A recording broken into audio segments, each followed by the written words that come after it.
My path was I found success when I stopped waiting for someone to see the potential in what I wanted to create. And I started Um, just creating for myself and for my community.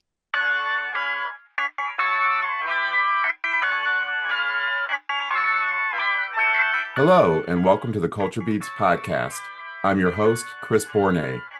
My guest is Sair Kaufman, actor and playwright-turned-podcaster. Podcasting is a relatively new technology, but does it have the opportunity to bring back old school radio productions, including musicals? Sarah and I explore this possibility in our conversation. Well, hi, Sarah. Thank you for taking the time out to speak with me, and I look forward to finding out more about you. Yeah, thanks for having me. Yeah, do you mind sharing a little bit about yourself with the listeners and the viewers? Absolutely. My name is Sair Kaufman. I'm from the Silicon Valley, but I'm currently located in Brooklyn, New York.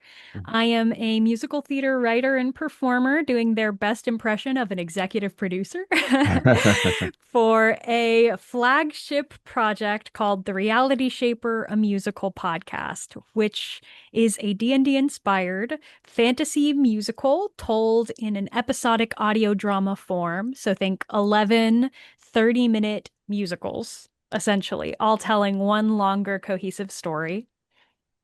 And it's about a lawful guardsman who gets drawn into this conspiracy, and because he isn't sure who he can trust, he teams up with a extremely unlawful thief. Oh, wow. Yeah.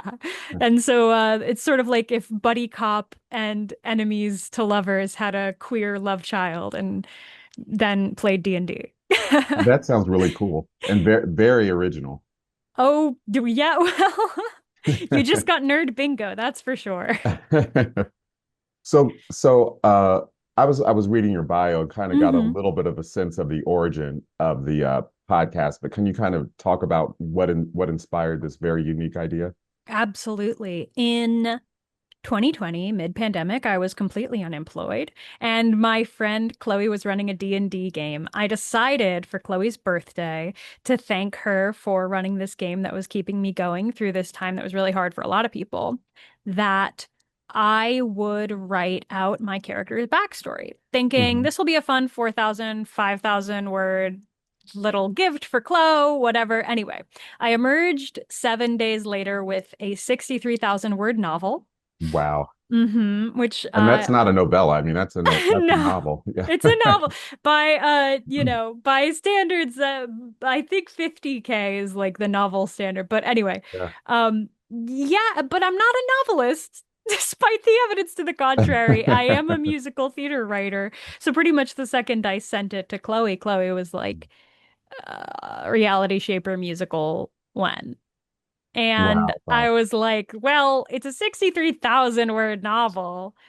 And like that could be adapted into a musical, but it would be a 6.5 hour musical. The thing is, I'd just been diagnosed with autism, Mm. which means I'd started working in more disability forward spaces. And I started Mhm. realizing and thinking more about how inaccessible theater is to a lot of different communities. Mhm. So the blind community, the deaf community, the neurodiverse community, I wanted to create theater that was going to be more accessible, not just to people with disabilities, but also to those who maybe don't live geographically in a place where there's a lot of theater going on, or to people who can't afford the increasingly steep ticket prices that are Yeah. going on in the theater world.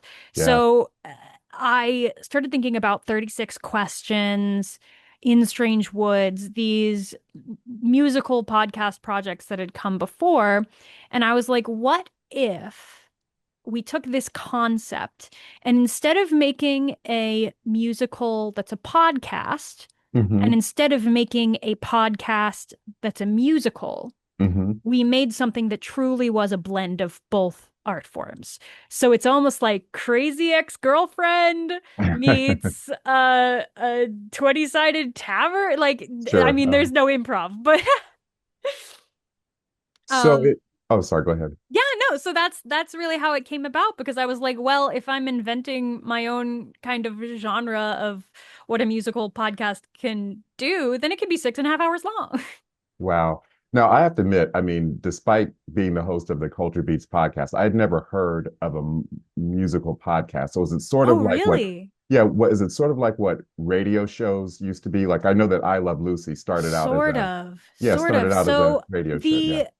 there are some musical podcasts in the world. It's Hmm. it's it's not an enormous pool. You could Okay. probably fit all of the musical podcasts that currently exist in the back of a playbill the same way you Uh, do on Broadway. hmm. The big ones are 36 Questions, Hmm. which is a musical that is told over uh e- three podcast episodes. So they've broken the three acts of the musical into three audio drama episodes. So I that see. to me, that is a musical told with audio as the medium.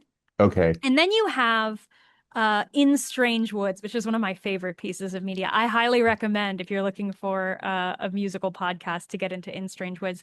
In Strange Woods is a narrative podcast, but it is told in the format Hmm. of a true crime or investigative uh, kind of narrative form. So it's almost like listening to a true crime podcast, like Serial, Right. think that kind of vibe, except the characters sing as they would in a musical. So that is taking a podcast and using musical elements to create this new thing.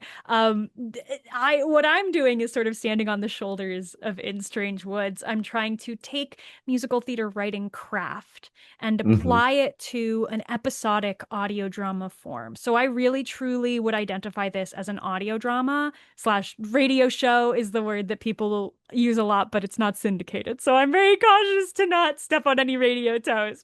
Right. Right. Yeah. But yeah.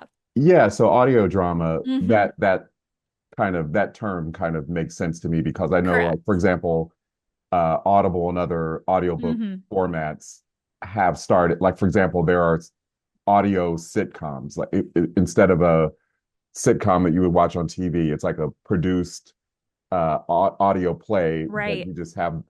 You had everything you would have in a TV show. You have the laugh track, you have Yeah. sound effects, you have transition music, but it's just audio instead of audio and visual. And So that's why, to me, I think the closest comparison to what we're doing with Reality Shaper is something like Crazy Ex-Girlfriend or yeah, something like Has Been Hotel, which yeah, is yeah. using the craft of musical theater in a Hmm. lot of places and in a lot of Hmm. ways, Hmm. except we are applying the craft of musical theater to the entire thing. Okay, okay. So how did you find cast members to star in this musical podcast? Yeah, I mean, this season one was made with a shoelace and a dream, so all of them had to be friends. Sure. Christian Thompson, who plays our lead, Boris Dragonheart, Hmm. he's currently on Broadway on Hmm. Hamilton. Oh, wow. Wow. Yeah, he's absolutely incredible. I haven't had a chance to go see him yet, but I do have, I mean, he's incredible, and I'm sure. I met him at the Johnny Mercer Songwriters Grove up at Goodspeed Musicals. Hmm. And yeah, we just hit it off. He has a fabulous voice. So when it came time to cast our leading man, I was like, "Oh, I wonder if we can get Christian." And luckily, Hmm. he was down to fit us in between Hamilton rehearsals. So Wow. very grateful to him for getting us on the calendar. Another member of the cast is Maria Wearies, who right now Hmm. is star in the Lost Boys musical, which just opened on Broadway. So, congratulations! If there's any Oh, very Lost cool. Boys people, if you like the Yeah. Lost Boys movie, you will love this musical. Oh, yeah. That's one of my favorite all-time horror movies for sure. You gotta come see this. Yeah. I saw it in previews and it is probably my favorite show of the season. Wow. Yeah. Wow. And I'm a hard critic. Yeah, I'm sure.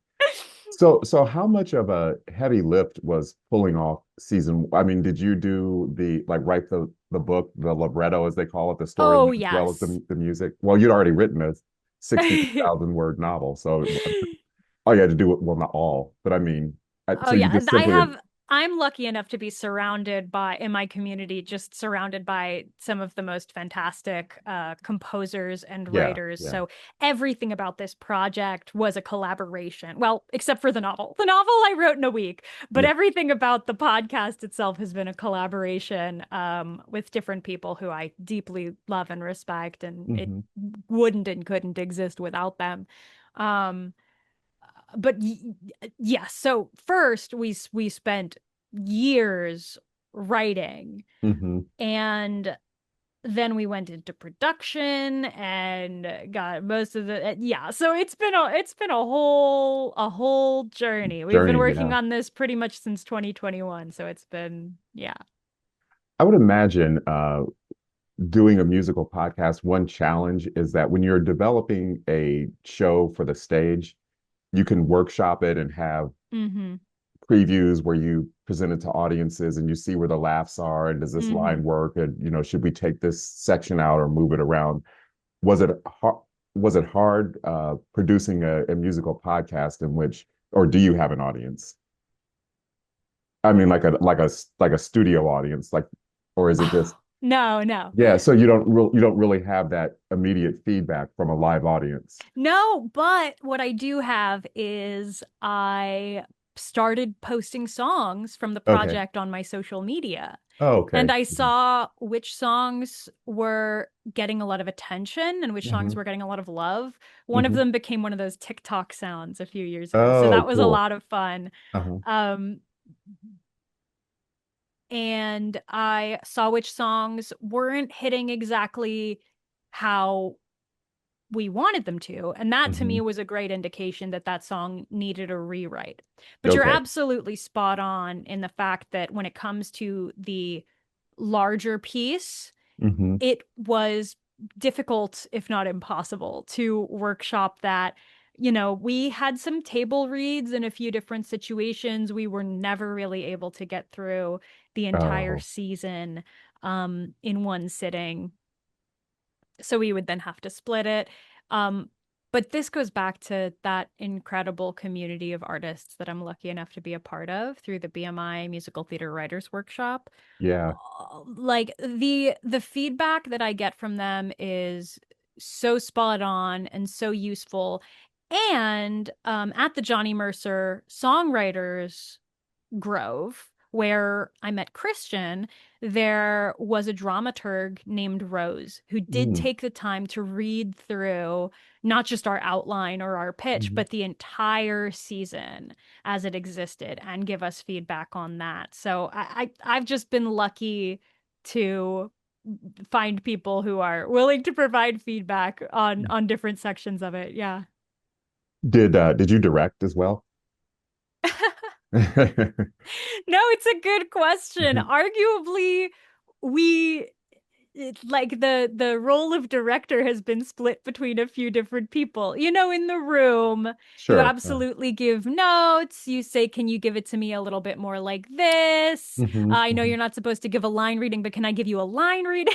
Yeah, yeah. That kind of thing. And that's a certain amount of direction, but then there's also direction that goes into which take are we going to use, and that part of direction that has been split between myself and other collaborators. So I wouldn't really feel comfortable saying we have one director. Sure. As a The team. entire team, Yeah, yeah. yeah. Was it hard at all? You mentioned a lot of the cast are friends. I mean, is it hard kind of giving, direction, so to speak, to a Not friend at with, all. oh, really? Okay. Mm-mm, not at all. Uh, the people in New York, and especially people who have been working professionally, and if you're on Yeah. Broadway, you've been working professionally, they don't take it personally. You could say, yeah, it's getting a little, sad. Can we find a way to energize this? And they'll be like, oh, yeah, no, for sure. And same on the writing side and on the collaboration side. Everybody knows that we love each other as people and Yes, respect each other as artists, which I think is the most important thing, is respecting each other as artists. And as long as you're operating from a place of respect, I think there's very little feedback that can't be communicated in a constructive and kind way. absolutely. Yeah. And I would imagine working with friends, you've built up trust over the years, so that can actually be a Mm, an asset, I would assume. absolutely. I think trust is irreplaceable when it comes to collaboration. If you have someone's trust and they have your trust, that is something to be fought for, and it's also something to be maintained, you know? Yeah. And communication is a huge part of that. Yeah. So talk about what is there an overlap between the D&D fan community and the theater fan community? Are those two Yeah, audiences yeah. separate? Yeah. The what's it called? The graph with the two Yeah. circles. The pot or I don't yeah, I forget what The yeah, the intersecting circles. Yeah. the intersecting it's basically just a circle. D&D Right. kids are theater kids. Sorry if you're insulted by that, you should probably think about why. No, theater kids are full of emotions and energy, and TTRPG players are full of emotions and energy and love to flirt with their friends. I think there's a lot of overlap. I think a lot of theater kids who are not D&D players yet are going to Hmm. love this podcast, and vice versa. I think a lot of D&D players who haven't fallen in love with musical theater yet are about to. At least that's my hope. Yeah, yeah. I was recently watching, I think it was a YouTube video talking about how a growing trend is hybrid genres, and it Mm, it really gives a work an advantage when you can appeal to multiple audiences and not just one narrow niche group. So, mm-hmm. yeah, Mm-hmm. yeah. Also, can you can talk about as much or as little, however whatever you're comfortable with. But you mentioned you were diagnosed with autism. How does Mm-hmm. that affect your daily life, or does it? Uh, yeah, I mean, no, this project wouldn't exist if I hadn't had my diagnosis. Hmm. I was diagnosed when I was 22, Mm, and a uh-huh. lot of people uh look at me and they hear me say I have autism, and they go, "No, you don't." Yeah. Um, which is tough. And there's Hmm. still a lot of internalized ideas about autism that are being broken down. Hmm. And I think as an autistic person with low support needs, as evidenced by my ability to live independently and pursue things without a high level of Hmm. support and Hmm. coaching, Hmm. I I I feel that it's my responsibility not only to show people like, hey, this is what autism looks like. Hmm. This is what autism can look like, rather. Hmm. Hmm. And if you've lived your entire life feeling like you're just on a different wavelength from Hmm. every single person around you, like you're not alone. And personally, my diagnosis allowed me to find an enormous amount of self love and self forgiveness and self esteem. My Hmm. goodness. Yeah, yeah. Um, the ability to, you know, pursue these things that I kind of had thought was impossible before. So for me, a diagnosis, I needed that for me to be able to get the accommodations I needed, not just from the people I work with, but also from myself. You know, the ability to say, wow, I really put my foot in my mouth there. You know, someone who wasn't autistic probably wouldn't have made that mistake. I'm going to do this repair. I'm going to, you know, learn the lesson and try to do better. And I'm also going to forgive myself because there are some things that I've come to terms with that I am always going to struggle with. Right. And the ability to say that, and the ability to say, you know, it is in my control in some ways, but it's Hmm. always going to happen to some Yes. extent, and accept that about myself Hmm. and learn to love myself despite that has been enormous for me. And I never would have gotten there without my diagnosis. So that's part one. Part one Yeah. is I want people out there who feel like they may be undiagnosed, who have low support needs to know this is what autism looks like. Self-discovery is a beautiful thing. I highly recommend research and talking to the autistic people in your life. And if you don't have autistic people in your life, congratulations, you're about to get a bunch. Um, and the second thing is making space to represent autistic people who have higher support needs. Mhm. Because the second side of that coin is it's all well and good to kind of show off my autism and Mhm. say this is what autism can look like, someone who lives independently, someone who does all of these things, but also it can be a really disabling thing.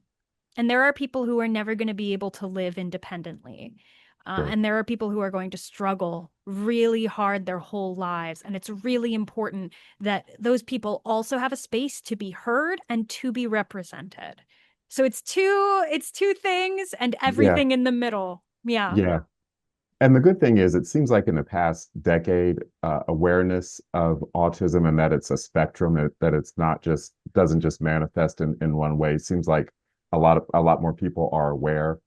Unfortunately, it seems like there still are a lot of people. I was actually just recently at a conference where students with autism were talking about how a lot of people you think would know better, like teachers, assume that all disabilities are visible Yeah. and will actually argue with a student who says, I need accommodations, or I have sensory issues, or I need more time to, complete a test, or can the test be administered differently for Yeah. me? So yeah, there still are some challenges. I remember my math teacher in high school would give these really, really long quizzes, like something like 95 math Oh questions. my God. And I could answer those questions, but I could not do it in the 90 minutes that we were allotted to do it. And at the time, I didn't know that I had a disability. I didn't realize that the scratching of pencils around me and Oh yeah. the muttering around me was taking enough of my brain power that it was slowing me down. I had no idea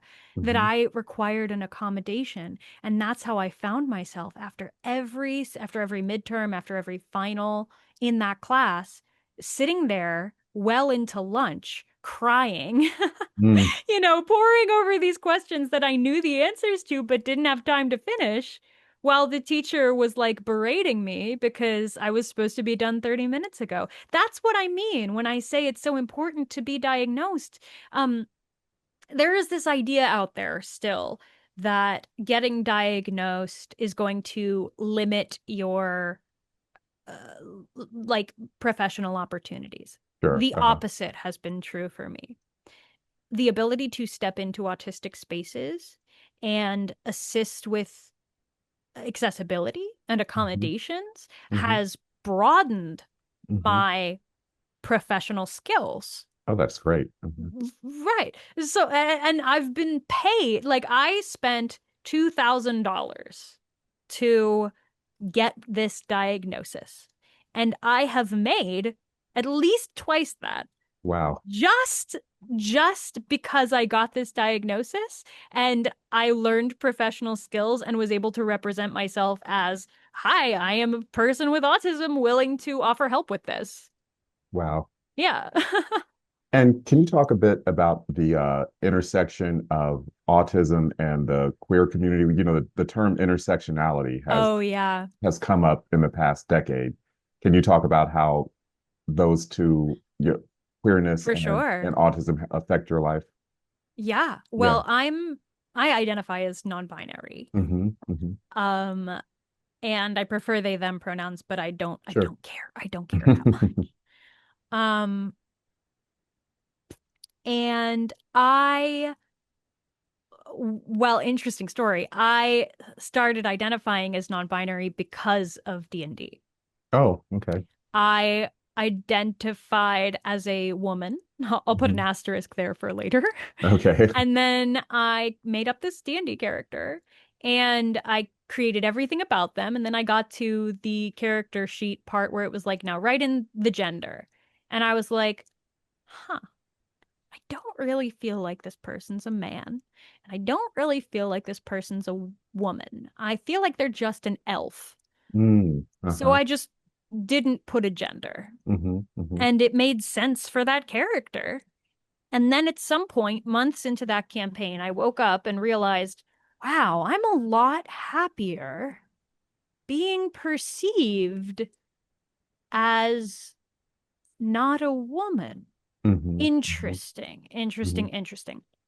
When I first heard about being non-binary and had it described to me by some friends, I can fully admit that I did not understand. Really? And no, not at all.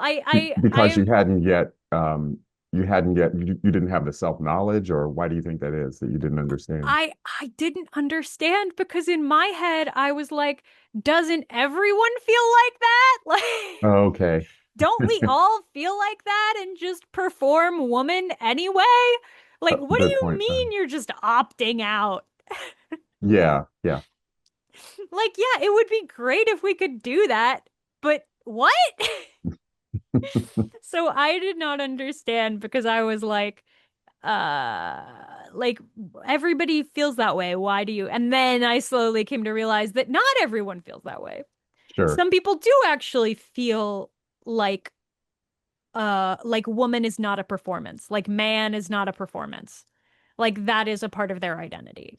Interesting. Uh-huh. And the way my sister put it, and I think this is wise, is if you are comfortable being whatever, being a Hmm. tomboy, being a girl who likes traditionally masculine clothes or a masculine hairstyle, Uh-huh. then be a girl who enjoys traditionally masculine things. That's mask lesbians have been around forever. They are the Yeah, original gender nonconforming people. Like yeah, if you look at the history.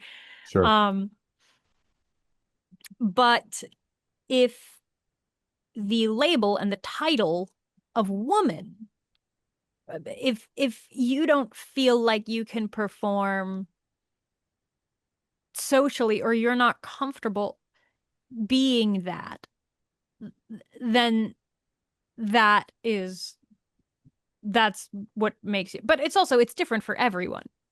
I'm sure. Yeah. One person's experience being gender nonconforming is not everyone's. Like everyone has their own experience. For me, I think as an autistic person, I've learned and thought a lot about gender roles and the way that they influence society and the way that they influence how you're treated. And I just found myself becoming a lot happier and liking myself a lot more when I stopped holding myself to the standard of being a woman.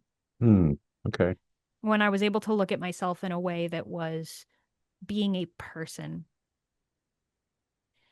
I'm really glad you were able to come to that sense of self-acceptance, not only Yeah. with being non-binary, but also with your autism diagnosis. And how do Mm-hmm. you feel that? I mean, it seems like in some ways society has become more understanding and accepting of the concept of someone being non-binary, but it seems like, Mm-hmm. society will take two steps forward and then a giant leap backward. There has You know, definitely been a swing of the yeah, pendulum yeah. in recent months, which I have noticed, but I don't give it a Hmm. lot of bandwidth Yeah. in my mind. Uh-huh. I think people should do what makes them happy, and if being a woman makes you happy, be a woman. If Yeah. being a man makes you happy, be a man. If Hmm. being neither makes you happy, do that, Hmm. and do that in whatever way makes you feel like you're most yourself. Hmm. I would imagine, and correct me if I'm wrong, that it's easier to be non-binary in a more progressive place like New York City. Absolutely. I mean, if you lived in flyover territory like I do, Columbus, although Columbus is a pretty Mm, progressive city, but I mean, if you lived in the middle of the country or the South, sure. do you think it might be more challenging? Yeah, when I go traveling, I don't necessarily out myself to Okay, everyone who I sure, see. because safety, yeah. Right. Well, not only safety, but it's like if someone calls me ma'am, Uh-huh. They're not trying to be rude. Yeah, yeah, They're trying to be polite. I'm not sure. gonna, and maybe I'm conflict avoidant, but also it's like, Yeah, you know, this old lady is trying to be polite in the way that she was raised to be polite, and I'm not like she's not coming into my room and mamming me. I'm sure. coming into her restaurant. And I'm not going to necessarily hold her to the standards that I would hold a close friend or family member to. I Yeah, really am only out to the close people in my life, which isn't to say that I'm in the closet in any way, yeah, but I yeah. don't correct my barista. Hmm. Hmm. Why would I do that? I don't, and I think it's because I've learned to care a little bit less about how other people see me.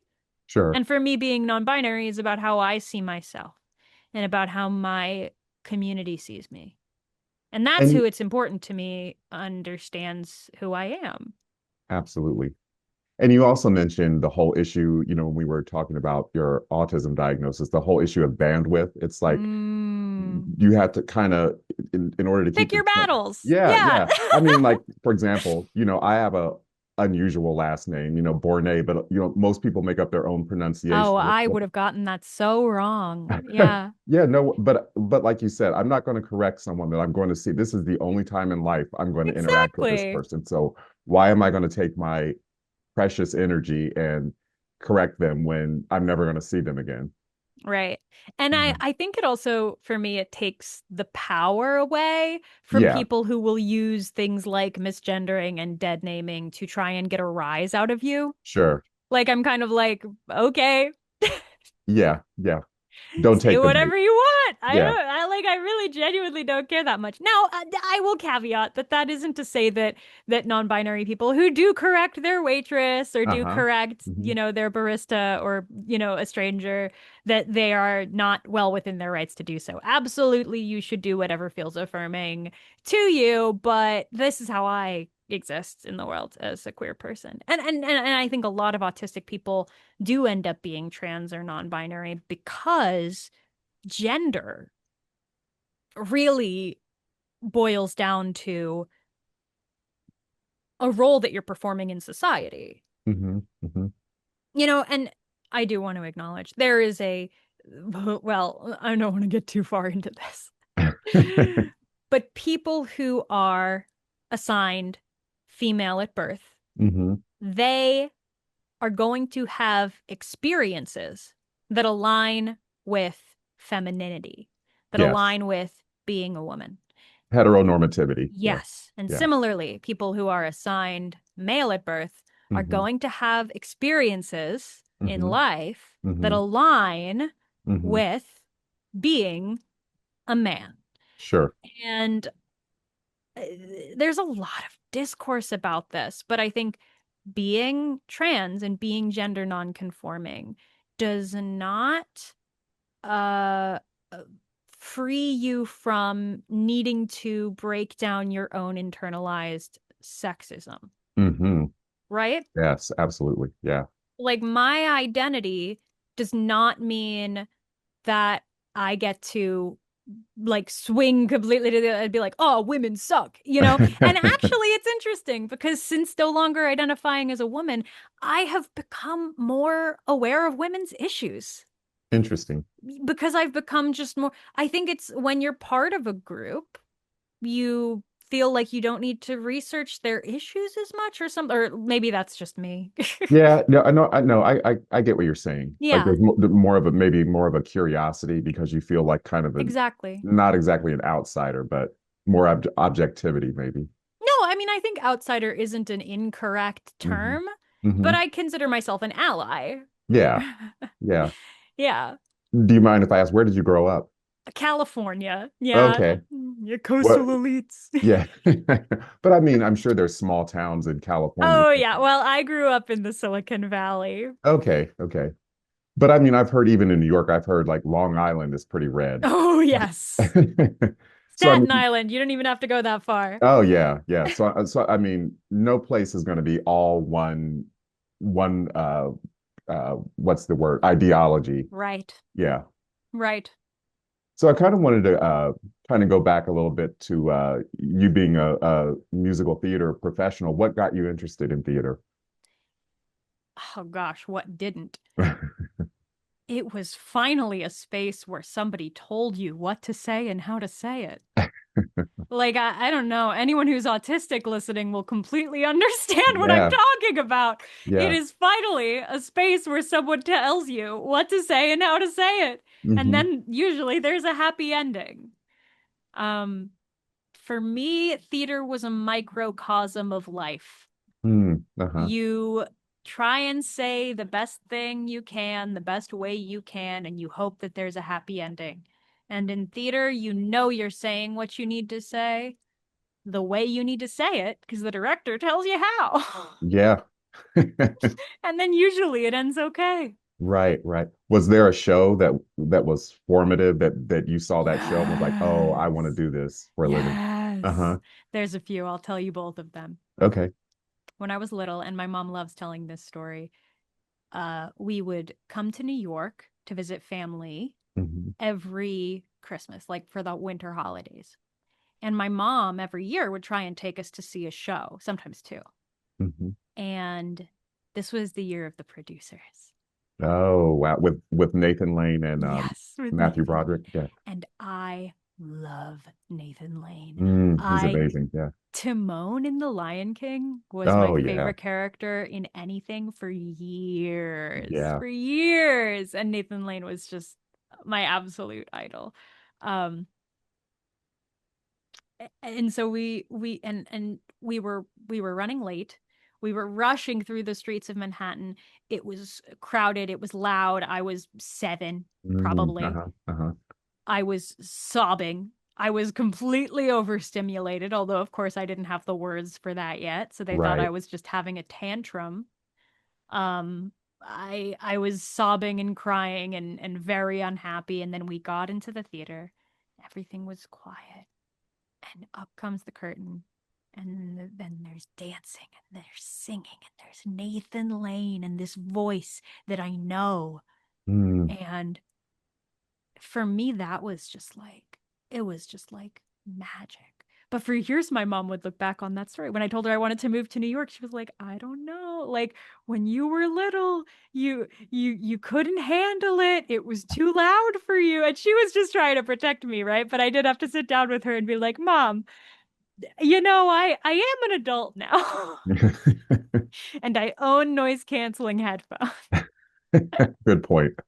Yeah. But the second formative experience I had was in 8th grade. My middle school was doing 13, the musical Mm. by Jason Robert Brown, Uh-huh. and I was cast as Archie.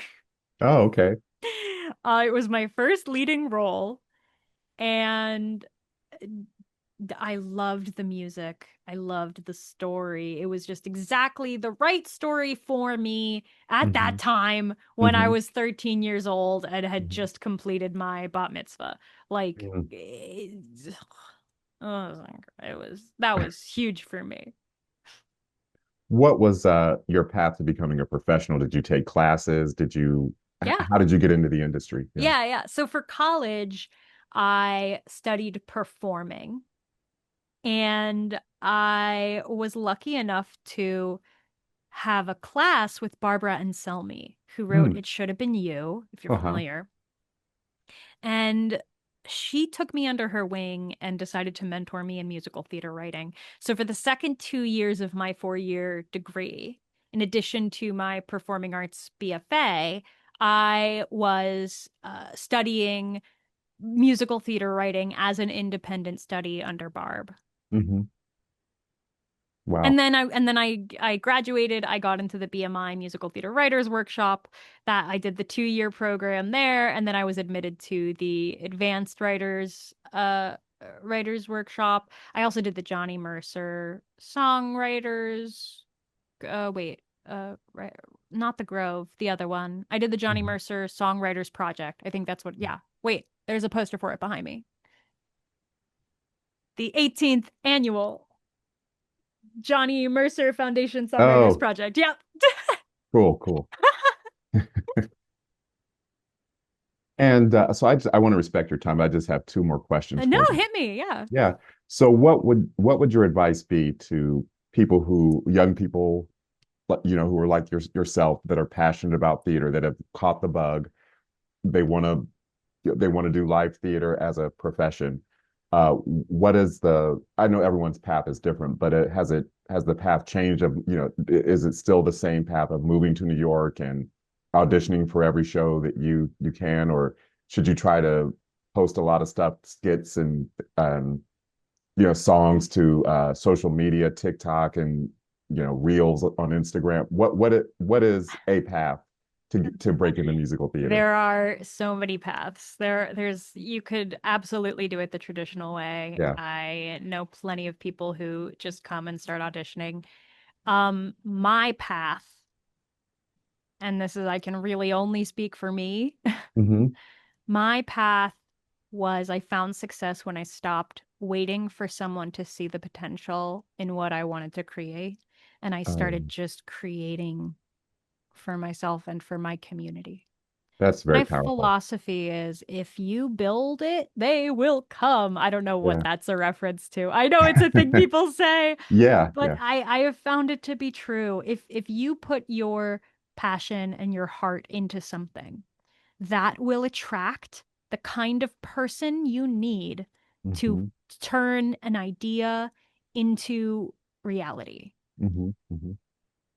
That's a great outlook on Funnily on the enough, yeah, it shares a lot of themes with the Reality Shaper, a musical podcast yeah, dropping yeah, June yeah. 9th. Yeah, but but I would assume that theater is, I hate to use the word cutthroat, but very competitive. Mm, So having that outlook that you yeah. just described is a great way to Yeah. look at it. And Well, and the way that I view auditioning is so different now that I'm a writer. yeah, And I this is saying something because I went to college for 4 years yeah. to audition. Uh-huh. So I know the ins and outs of auditioning and all the things that go through your head as an actor. And then the second you become a writer, it's okay, who do I know who's funny, who can sing? Yeah. And that's it. That's the only criteria. And Yeah. once you get to the Broadway level, it's like, okay, who do I know that's funny that could sing? And then you sit through 3,000 people that are funny and can sing. Yeah. And you Yeah. have to choose 12 of them to give a call back to. And it's like, well, you just have to be so spectacular. It's Hmm. unignorable. And there are Yeah. absolutely people out there who are so spectacular that it's unavoidable. I don't really consider myself one of those people. So I'm like, well, if I, well, that being said, I have had Broadway callbacks in the past. Yeah. So I Uh-huh. guess I must be Yeah. doing something right. Yeah. But my point is, I think I am too neurotic to sit around waiting for someone to see potential in me. Yeah. And seeing the way that my brain works when it actually comes to casting, Hmm. it's so much of it has nothing to do with how talented you are. You can Sure. work so hard and become the most talented person in a room and still not book it just Hmm. because you're too short. Yeah. That's it. It's such a subjective business. Yes. Yeah. Yeah. Yeah.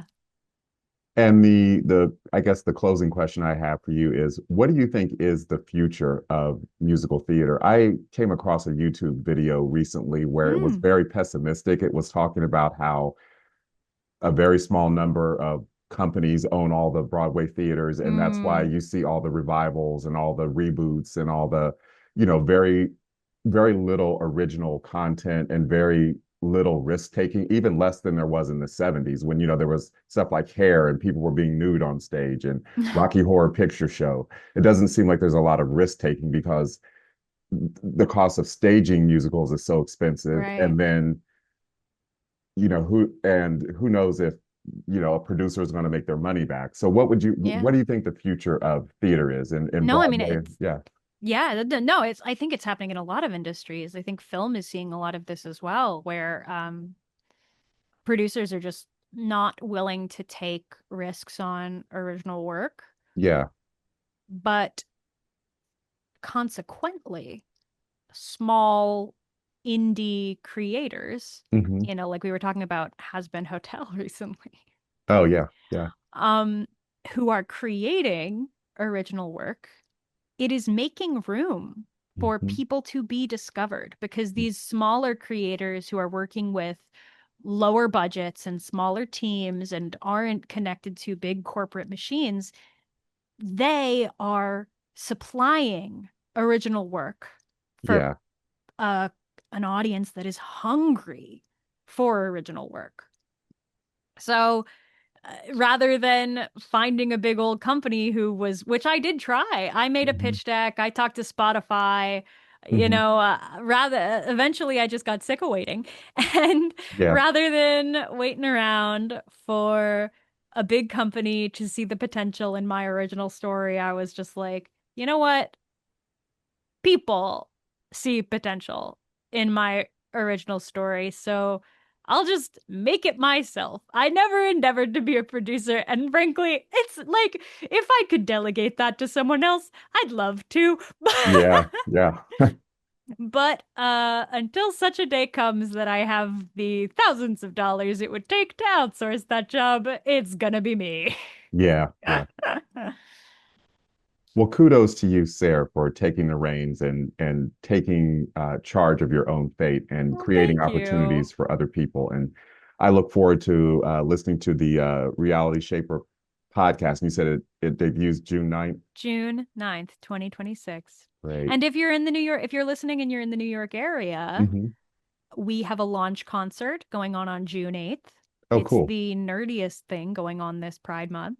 So come on by and hear some Broadway performers who we somehow convinced to sing our silly fantasy songs. That's going to be a lot of fun. And also, if you're in the Colorado, if you live in Colorado, we're going to be at the Audio Fiction Convention in Boulder on Oh, June cool. 14th. So come on by. Cool. And is there a website or a way that Yes. people can contact you? You can join our mailing list at Hmm. therealityshaper.com, and you can find our pilot episode anywhere podcasts are found. Awesome. Well, Sarah, I wish you nothing but success in the future. And again, thanks so much for taking the time to share your journey with me.